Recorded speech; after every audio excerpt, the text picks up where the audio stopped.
Well, hey guys, welcome to this week's episode of Conversations. I'm super excited to jump into this week's topic. We're going to be talking about church leadership and how to increase your church experience.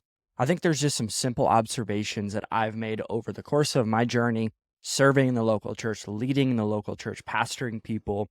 Now in the West Coast, I grew up in the Midwest, but really just some simple, practical observations and things that I think will drastically benefit your church experience, your church leadership, your teams, your departments. Again, we're going to go super high level here to be able to give you guys just some very practical, basic things to be able to, again, increase your leadership, increase the people around you, and again, grow and look more like Jesus. So there's going to be some just notes that I've made over my journey of attending services, worship nights. Again, just some simple observations that I think will seriously help you. So I want to just submit these to you again. I don't think some of these are absolute truths. I think some of these things are just, again, my perspective of my experience. I've been in 3 churches now.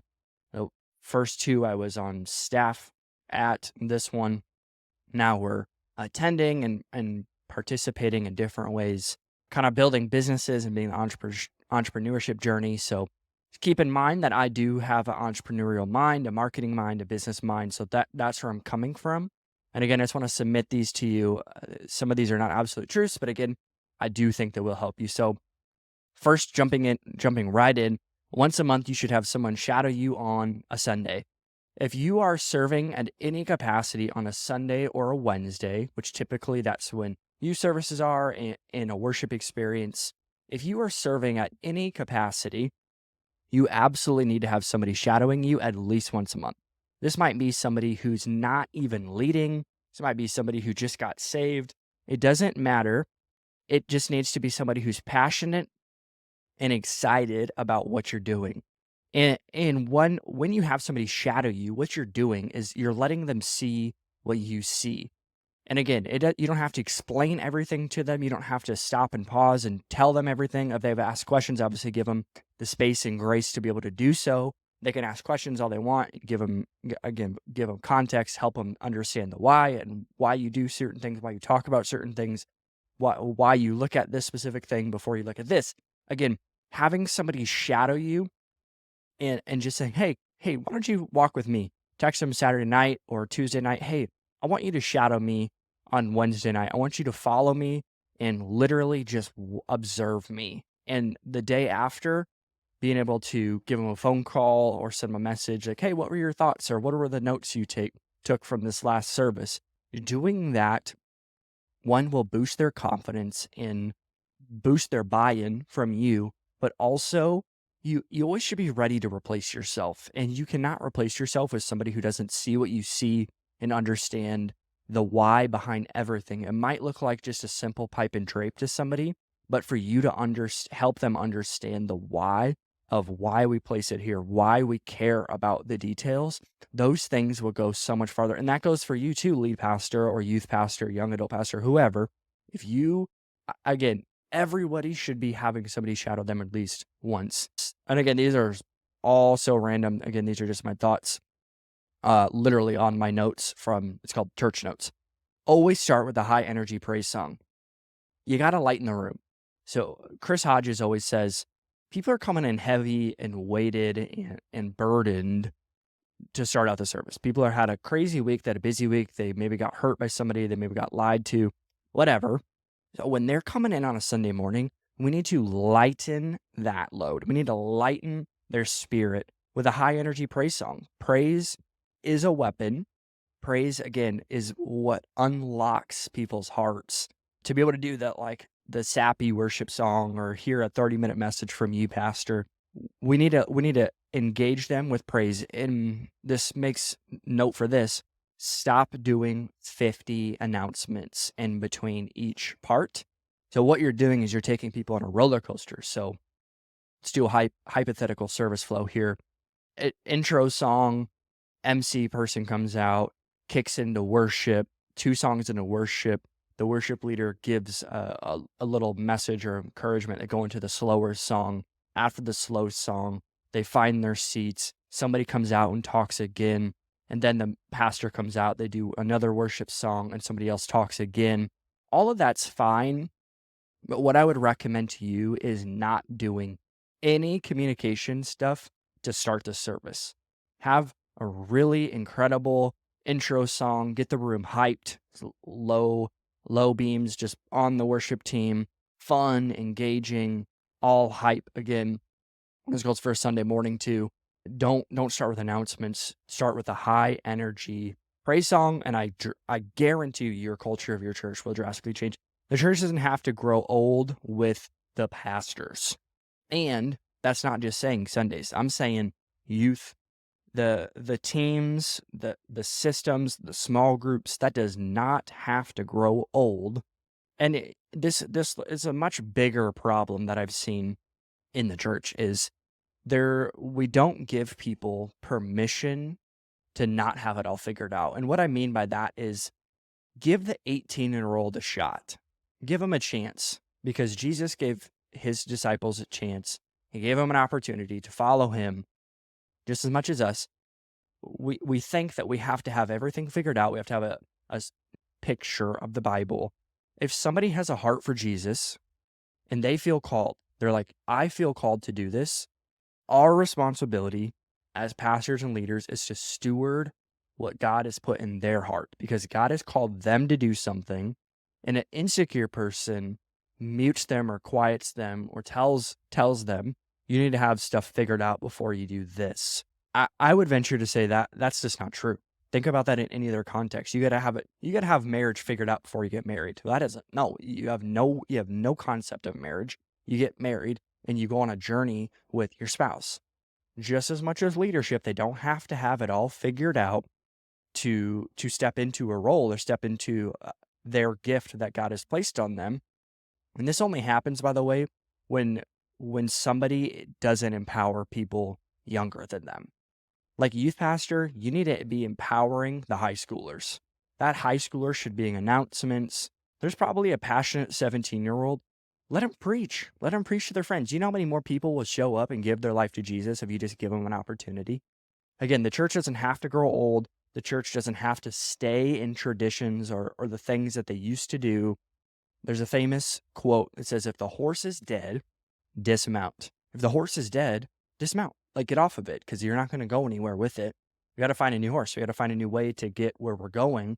Similar to the church, if we are so stuck in our ways and we say, man, we got to give it 5 years and we still need to do it, but no one's showing up, it's burning out your team, it's probably time to not do it. Celebrate publicly what you want replicated in your culture.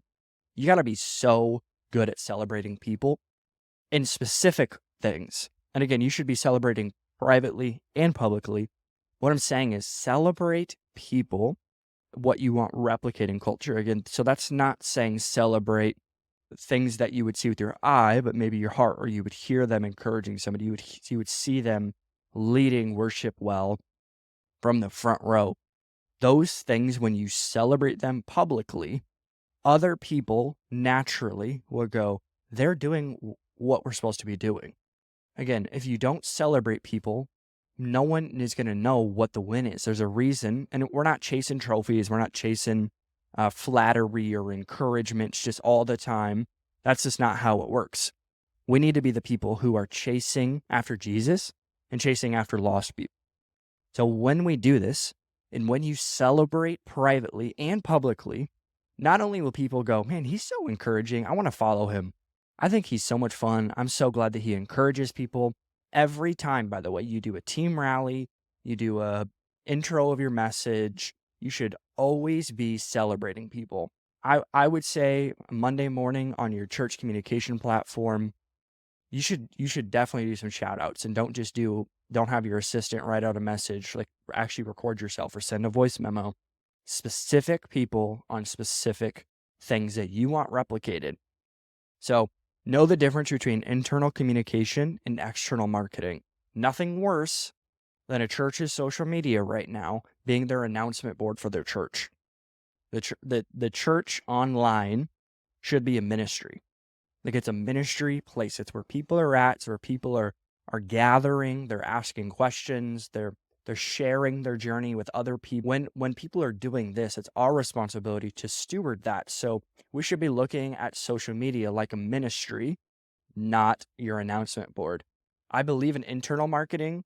I think there's plenty of apps and plenty of platforms where you can do proper internal marketing, like email threads specifically to team. Again, there's Involved Chat, the company I'm working with, like where our focus is team and stewarding them and discipling them via messages. That is good. Posting on Facebook that you need volunteers or you need certain things like that, it's not going to work, and you look needy. When you look needy, you're looking at what you don't have rather than what you have. And that's a poverty mindset. That's a poverty spirit of saying, we don't have enough to do what God's called us to do. That will never happen. God always supplies everything that you need for what you're supposed to be doing right now. That being said, you might be trying to outwork God in this season. He's called you to do something. So whatever he's called you specifically to do that. And if you don't, you're going to have to sustain it on your own. And that's where there's tension of, I feel tired, I'm burnt out, I'm not doing enough, or there's shame involved. And you're going, I think I am trying to outpace what God's doing, because God is in it for the long haul, by the way. Your ministry, it's 7 generations God's thinking about. It's not 2 years. Keep in mind, Jesus was a carpenter for 30 years, was in ministry for 3 years. Jesus' ministry was 3 years long, and it's still effective 2,000 years ago, over billions of converts, okay? With that being said, steward the time that you've been given, steward the calling that you've been given, and steward the mission and vision you've given by God. So know the difference between internal communication and external marketing. A church without a team night, celebrating and training, is missing out. You need to be having team nights, and it should not just feel like work. They already have jobs. That's assuming you have a lot of volunteers or volunteers in general. If it's just staff-led, I don't know, tell you this is more for volunteers, thinking about them. Because your church will move forward at the pace of the people's generosity within your church. So being able to celebrate them and train them, make it an hour and a half. Bring Chick-fil-A, bring Chipotle, have fun, maybe do a little worship at the beginning. Again, make it fun, make it light. People should leave every encounter they have with your church lighter and filled with joy and passion.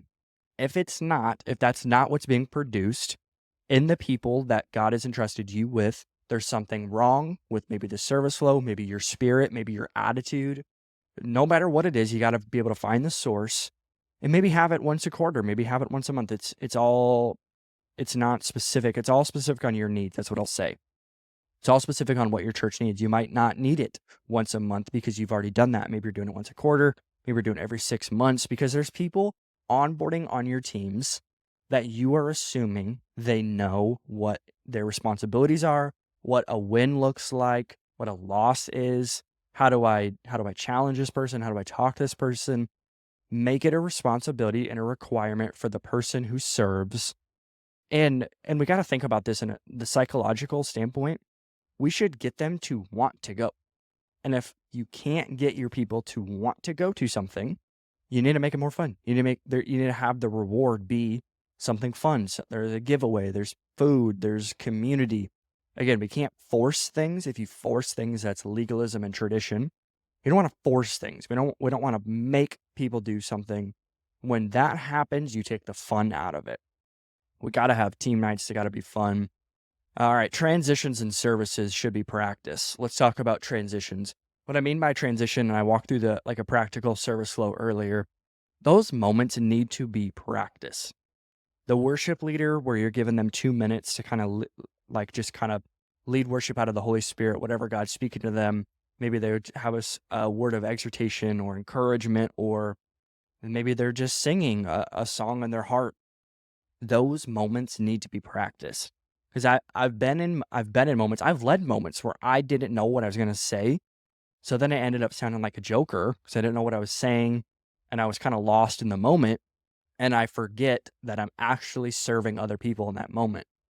When you don't know what to say, when you don't have, and again, not rehearsed, it's not a performance, especially when you're partnering with Holy Spirit, because He can do whatever He wants. We understand that.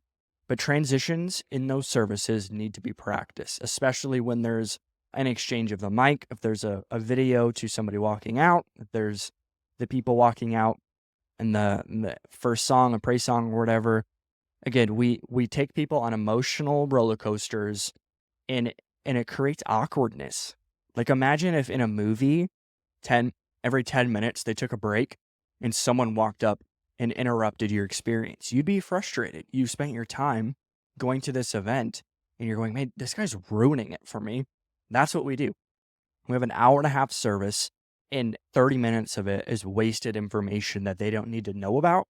And it can be just sent in an email or it's just for your team, which goes back to team nights. So have team nights. Don't put all that information out on a Sunday. The Sunday is about the person who doesn't know Jesus and the person who is not yet engaged in your or your church. So that's the person who isn't giving yet, isn't serving yet, isn't attending a small group.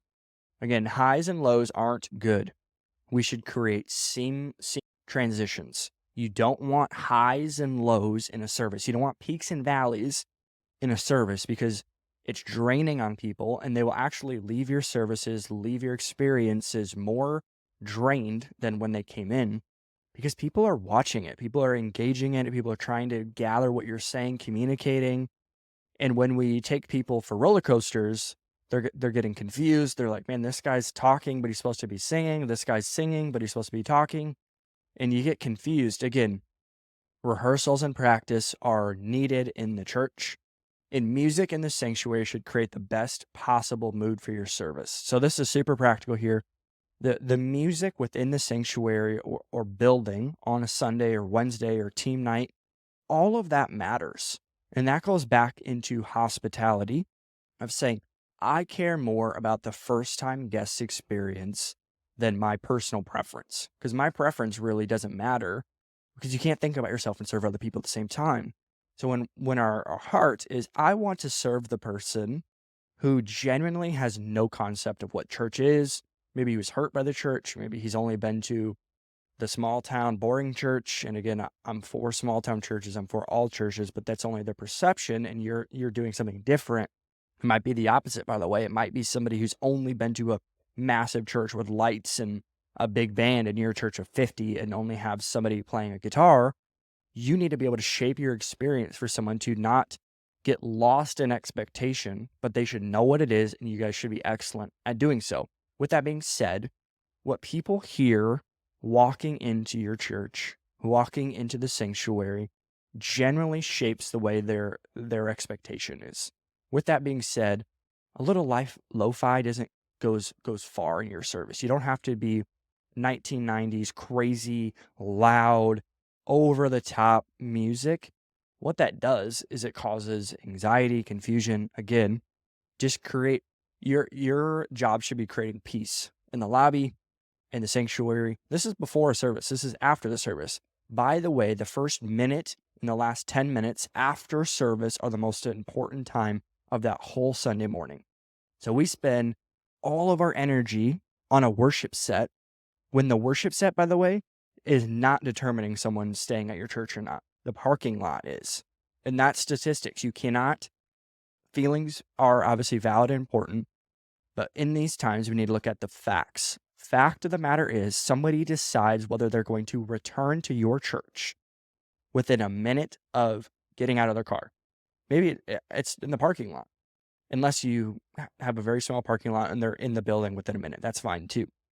But again, they're gonna choose whether they're going to return or not in that the last 10 minutes after service. Maybe your service gets over at 10:30. So 10:30 to 10:40 is the most important health barometer of your church because you can see the level of engagement and community you have.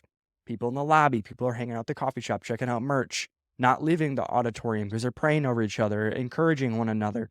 Those are the things that you can say, man, our experience is really healthy. What are signs of unhealth is when service gets in, everybody leaves, everybody walks out the room, get in their cars, and they come back the next Sunday. It's like, are we being the church or not? Because we don't want to just put on music shows or services or concerts. We want life transformation. We want people giving their life to Jesus, experiencing change, experiencing friendships and relationships, because that's what we're doing. We're cultivating all of that. So again, our hospitality and setting peace everywhere we go, because that's how Jesus walked. Jesus walked with peace. Jesus walked with kindness and joy. People left refreshed. People left healed, encouraged when they were with Jesus. Okay, we need to develop ministers within the church. We need to develop people who are working at a bank, who are a police officer, working at a fire department, a daycare. We need to develop them into a minister mindset. We've done a really bad job of empowering people to be the hands and feet of Jesus. And it might be going and donating clothes or whatever. That's also fitting a need. I understand that. But what I'm saying is, do the people attending your church feel empowered and mandated to be a light in their workplace? Or do they feel the need to have to invite them to your church? And that happens when somebody says, Pastor, I need you to get coffee with my friend. I need him to get saved, man. It's like, I don't know your friend. I don't know him. That'd be a little awkward. Why don't you do it? Similar, when the service ends and the only going up to pastors for prayer, you just walk by 200 people who can pray just as much as we can and just as effective as we can, because we're all ministers of the gospel. Like, you can convert somebody through the gospel. Holy Spirit obviously is the one who does that. But what I'm saying is, you can share the gospel with a friend. You can share the gospel with your family members. You can share the gospel with your neighbors. And again, it might not actually going down the Romans road of like, there's no condemnation for those who are in Christ Jesus. All fall short of the glory of God. While we're still sinners, Christ died for us. All those are great verses in Romans, and I think they're applicable and they're powerful. I have a Romans verse tattooed on me. And I think our story and living a life of integrity and honor, and people are going to see you and they're going, man, he does treat his wife so kindly. I would love to have a conversation with him. I want to go to their house and get dinner, because they just always have people over and they always feel refreshed when they leave. That is what it looks like when your church all takes responsibility of your city. That might practically look like you having more empowerment, like make it specifically call to action on a Sunday or a service or a voice memo to the person where you're like, man, this guy always talks about his friend, but I've never seen his friend in church. Like, get him in here. To be the person who empowers your church to take responsibility of their network. We need to develop, again, ministers within our church. We need to teach through moments in services. If someone doesn't understand why we do certain things, we can't be upset when they don't know why. I would submit to you, you need to do a service run through at least once every 6 months. Because like I said earlier, there's new people coming in. They've never served at a church. They don't know what it takes. They have no idea what they're supposed to be doing. You need to do a walkthrough of literally when they walk in the building all the way to after the final service and all the lights are shut off. They should understand their assignment. They should understand their role. They should understand their responsibilities. When you want somebody to walk up with the offering containers, when you want somebody to open the doors of the auditorium, when you want the lights to turn on, when the music to turn on in the lobby, all of that stuff is things that we need to teach why we do it. If you don't share the why, it's going to sound like a job, not an opportunity. It's going to sound like a job, not an assignment. And we don't want people to think of serving as a job, because it's not.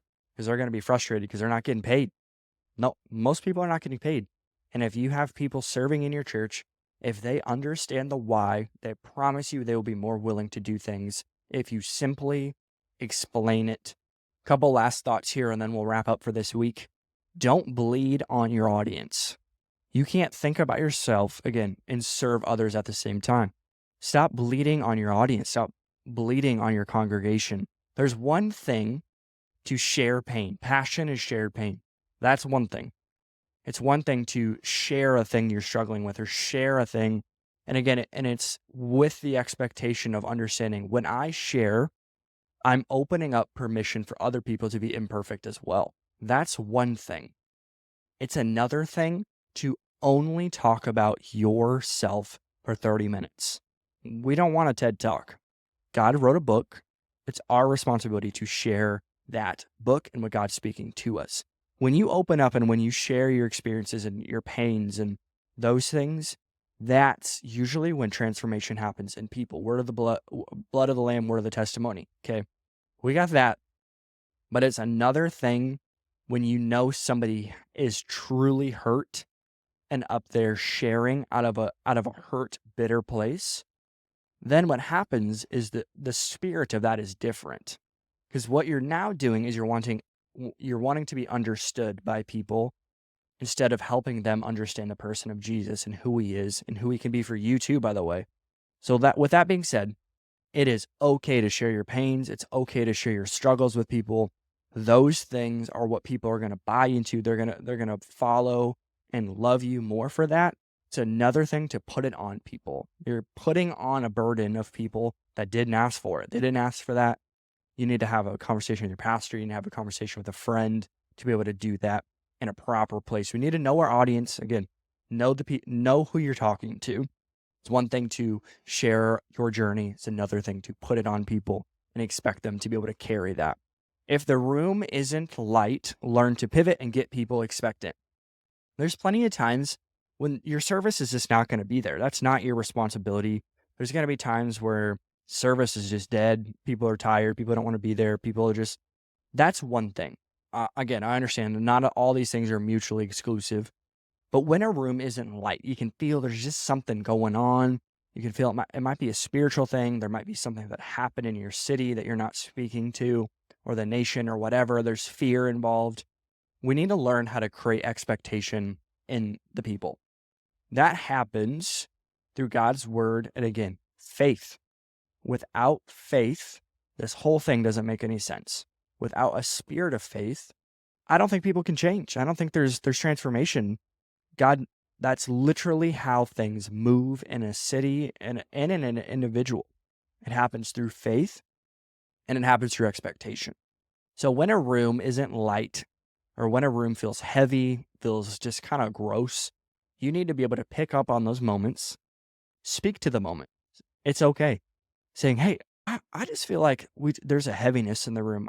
Can we just take a moment to pray? Let's pray into it. Let's get some expectation in our heart. Let's start praying in faith and believing.